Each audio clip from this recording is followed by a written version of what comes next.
देश में पहली बार रामचरितमानस की एक चौपाई का संदर्भ देकर अदालत ने एक अपराधी को फांसी की सजा सुनाई है।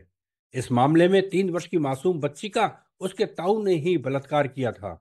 न्यायाधीश मोहम्मद नसीम ने अपने आदेश में रामचरितमानस की चौपाई पढ़ते हुए कहा कि अनुज वधु भगनी सुत नारी सुन सठ कन्या सम ए चारी इन्हीं कुदृष्टि विलोकई जेई ताई बंधे कछु पाप ना होई।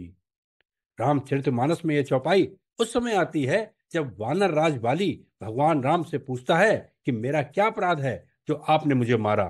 तब श्री राम बाली को उसका अपराध बताते हैं। पुत्र की वधु, अनुज की भार्या तथा भगिनी के साथ अपनी कन्या के समान पवित्र संबंध रखना पारिवारिक, सामाजिक तथा नैतिक धर्म है, परंतु तुमने कभी किसी मर्यादा का कोई पालन नहीं किया।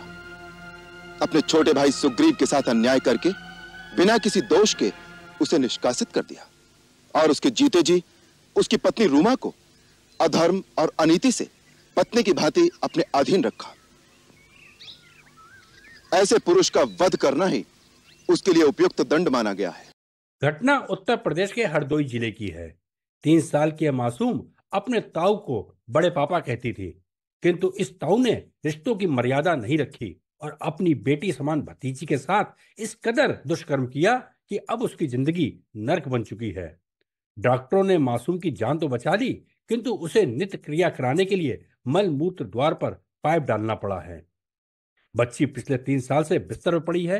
वो स्कूल नहीं जा सकती, अन्य बच्चों के साथ खेल नहीं सकती। पिता दिल्ली में मजदूरी करके किसी प्रकार अपनी बच्ची को जिंदा भर रखे हुए है। मासूम की यह हालत देखकर न्यायाधीश ने कहा कि आदमी नहीं, नर पिशाच है। इसे तब तक फंदे पर लटकाया जाए जब तक इसके प्राण निकल ना जाएं। 4 साल तक चले इस केस के दौरान एक भी व्यक्ति अपराधी के पक्ष में गवाही देने नहीं आया। यह ऐसा जघन्य और दुर्लभ मामला था कि न्यायाधीश मोहम्मद नसीम ने भरी अदालत में अपराधी से कहा, ऐ भेड़िए, नरपिशाच, तूने ऐसा कृत्य किया है जिसे सोचकर मैं रात भर सो भी नहीं पाया। डायन भी साथ घर छोड़कर अपना शिकार बनाती है। बच्ची तो तुझे बड़े पापा कहती थी, तूने ऐसी बच्ची को अपना शिकार बनाया जिसका वजन मात्र 11 किलो और लंबाई 3 फीट है। बच्ची का जर्रा जर्रा तेरा शिकार हुआ है। वह बच्ची जब भी नित्य कर्म को जाएगी उसे तू जालिम याद आएगा।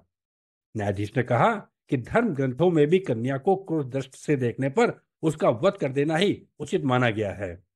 इस तरह अपने फैसले को धर्म सम्मत और कानून सम्मत बताकर सत्र न्यायाधीश ने कुकर्मी को सजाए मौत दी है।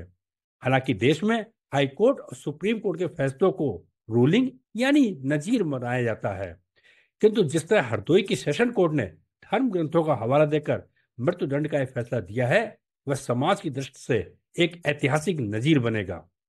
राजेश अग्रवाल का प्रणाम। भारत में काला पानी अंडमान द्वीप पर बनी सेलुलर जेल को कहा जाता है। एक काला पानी ऑस्ट्रेलिया में भी है। मौत वहाँ भी नाचती है, परंतु शैतान मगरमच्छों का रूप लेकर। इन्हीं मगरमच्छ हमलों की सच्ची घटनाओं के आधार पर बॉलीवुड में एक फिल्म बनाई गई। इसकी कहानी के 3 मुख्य किरदार हैं, ग्रेसी, उसका पति एडम और छोटी बहन ली। छुट्टियों के दौरान तीनों काला पानी में नौका विहार को जाते हैं।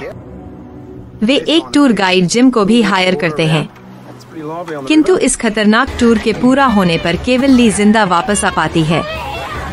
यह सत्य कथा आपको टकटकी की लगाकर देखने और हर पल दम साध कर बैठने पर विवश देगी। देखने के लिए नीचे आइकॉन पर क्लिक कीजिए। दी आर एन शो के नए एपिसोड देखने के लिए चैनल को सब्सक्राइब करें और बेल आइकन दबाना भी न भूलें।